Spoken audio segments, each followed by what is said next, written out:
¿Qué deben tener en cuenta aquellas empresas que necesitan contratar a personal de alta dirección o personal superior? ¿Cuáles son las características generales de estas posiciones y qué se les pide para ejercer este rol? ¿Tienen un régimen especial de retribución? ¿Hay más elasticidad o flexibilidad horaria? ¿Qué pasa con las atribuciones otorgadas para la toma de decisiones? ¿Juega aquello de la particular confianza en estas contrataciones? De esto hablamos a partir de este momento en Agenda Abierta. Las empresas en agenda. Está con nosotros María José Albacete del Departamento Legal de RSM Uruguay. María José, ¿qué tal? ¿Cómo te va? Hola, buenos días, Daniel. Un gusto. Igualmente. Si te parece, comencemos por la definición, ¿no? ¿Qué es lo que se entiende por personal de alta dirección o personal superior? Bueno, primero es importante precisar que la normativa en Uruguay no establece una definición específica, sino que el tema está regulado por diferentes normas en forma aislada. No hay una concentración, o sea, no hay una ley que regule el tema. Correcto. Entonces, encontramos, por ejemplo, en el decreto 611 de 1980, es que se define al personal superior como aquellos que ocupan cargos superiores al de jefe de sesión. Correcto. ¿Tá? Correcto. Lo cual resulta ser una definición de carácter ambiguo, porque no se especifica qué es o qué casos son los que son superiores al jefe de sesión. Claro. Entonces, a ver, a nivel jurisprudencial y doctrinario, se van creando de alguna manera posturas y estableciendo lineamientos para poder definirse en la práctica cuando estamos ante un caso de personal superior. Claro, Majo, vos sabés que cuando estaba mencionando esta introducción, me preguntaba, bueno, ¿acaso estos son de pronto los gerentes o también tiene alguna connotación esa cuestión de la que escuchamos a veces que es de las personas de particular confianza? En realidad, a ver, estamos hablando de, pueden ser gerentes, también de particular confianza. Hay un convenio internacional de trabajo que refiere específicamente a los cargos de particular confianza, es verdad, se utiliza ese nombre, pero eso se utiliza a nivel de internacional y no hay una normativa uruguaya que lo establezca, pero sí es verdad que también. Bien. En todo caso, también acá tú mencionabas, no se trata simplemente de un jefe, porque allí hay una primera consideración que sería interesante, más allá de que seguiremos hablando después de algunos otros detalles. En principio, lo que parece observarse es que no debería existir nadie por encima de este cargo que le dé instrucciones, más allá de pronto del directorio o de los directores de la empresa, ¿es correcto?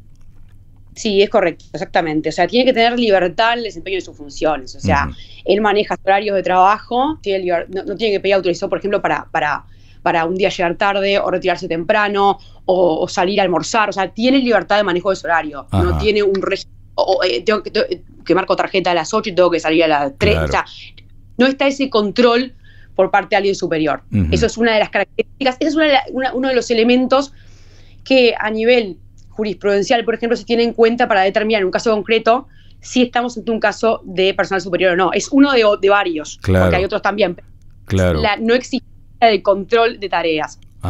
Sí, no existe control de tareas, de todos modos, obviamente debe haber una exigencia sobre los resultados, ¿no? Porque en definitiva, entre las potestades está aquella cuestión de tener poder absoluto de tomar decisiones, con lo que ello significa. O sea, ahí después viene el nivel de retribución, seguramente distinto a los otros cuadros de trabajadores de esa organización. En definitiva, está bien, tiene cierta laxitud, cierta flexibilidad, pero los compromisos son mayores, claramente, ¿no? Por supuesto, estamos de acuerdo que él tiene que, o sea, no quiere decir que no tenga la obligación frente a la contratante de desempeñar bien su trabajo, pero tiene libertad de cómo organizar su trabajo, por así decirlo, no de hacerlo o no hacerlo, sino de cómo hacerlo. Está muy bien. Ahora, por ejemplo, tú mencionas en este interesantísimo artículo de RSM que personal superior, existe de hecho un caso jurisprudencial, personal superior puede ser el casero de un chalet en un balneario, en este caso se menciona Punta del Este, por lo que implica ese cargo, ¿no? El control sobre una propiedad, con la sensibilidad que eso genera también, ¿no? Una propiedad privada a cargo de una persona, en este caso de un casero. Claro, en este caso, este casero en particular tenía un montón de actividades a realizar, controlaba el resto del personal dependiente, porque obviamente estamos hablando de un chalet de importancia, Claro. Aplicaba sanciones sobre este personal, se decidía lo que se hacía y lo que no se hacía, y controlaba absolutamente todo lo que pasaba con el personal que había allí. Claro. Es un caso, ya te digo, muy particular, pero se terminó resolviendo a nivel jurisprudencial que sí era un personal superior por las decisiones que tomaba, y en consecuencia no se le pagaron las horas extra que reclamaba. Por eso también está, aparte del tema de que hablábamos recién de la libertad del trabajo, la posibilidad y la autoridad para tomar decisiones de importancia dentro de la empresa, o en este caso, bueno, el chalet, que fue un caso muy particular, pero esa libertad de hacer y deshacer dentro de la empresa, ¿no? Sin requerir autorizaciones. Claro, o sea, tener esa potestad. Está bien. María José, después, por ejemplo, asociado a esto, tú mencionabas un conjunto de reclamos cuando se pretende hacer saber de que efectivamente había un cumplimiento de horas para la tarea. De cualquier manera, ¿cómo debe interpretarse o cómo debe codificarse en esta normativa la realización de horas extras? O sea, ¿el personal superior, en este caso, puede hacer horas extras? A ver, el tema es así. ¿Qué pasa? ¿Por qué se genera tanto conflicto respecto al tema del personal de alta dirección? Porque el decreto 611 del 980, que habíamos mencionado hace poco, establece que el personal superior está excluido de la limitación de jornada. Nunca le corresponderá el cobro de horas extra. Esto va un poco de la mano con esta libertad que estábamos hablando. Al tener libertad a la hora de organizar la jornada y los quehaceres, es muy difícil controlar el tema de la cantidad de trabajo que hace por día. Claro. Va de la mano. Entonces, lo que hace este decreto es excluir a estas personas, a estos empleados, del régimen de limitación de jornada. Bien. Eso es lo que...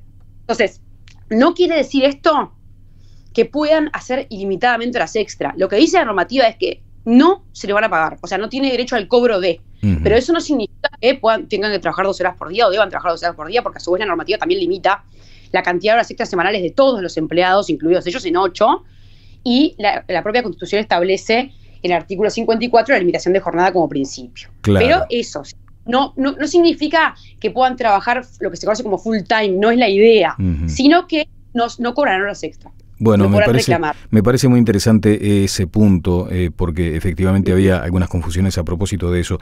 Y después, por ejemplo, se firman contratos, debería mencionarse en la firma de ese contrato, en el texto, debería mencionarse muy puntualmente, muy particularmente, que se trata de personal de confianza. Lo ideal y lo recomendable es que sí, que específicamente se establezca que esa persona se encuentra dentro del elenco del decreto 611-980, porque ¿qué pasa? Si se pone por ejemplo, que estamos hablando de un caso de una persona que efectivamente es personal de alta dirección por el cargo que tiene, por las tareas que desempeña y que efectivamente encuadra dentro de... Si en el contrato yo le limito la jornada, se la limito, y ya no estaría amparado por este decreto 611. Claro. O sea, en ese caso ya le correspondería ese pago de horas extra. No estaría más amparado por esta autonomía porque específicamente estoy limitando la jornada. Entonces, en caso de contratar a una persona para este tipo de cargo, lo ideal es no establecer precisamente el decreto 611, que se encuentra amparado por este decreto, y establecerlo en planilla, en todo lo que es también formalidades y la parte administrativa, para que eso quede claro. Más allá de que después, en los hechos lo que hay que importar es que efectivamente regula las características de... Porque yo lo puedo poner expresamente, pero después en los hechos no lo es. Y a nivel jurisprudencial, si yo lo pongo en el contrato, pero después en los hechos resulta que no, bueno, igualmente va a haber que pagarle lo que le corresponde. Claro.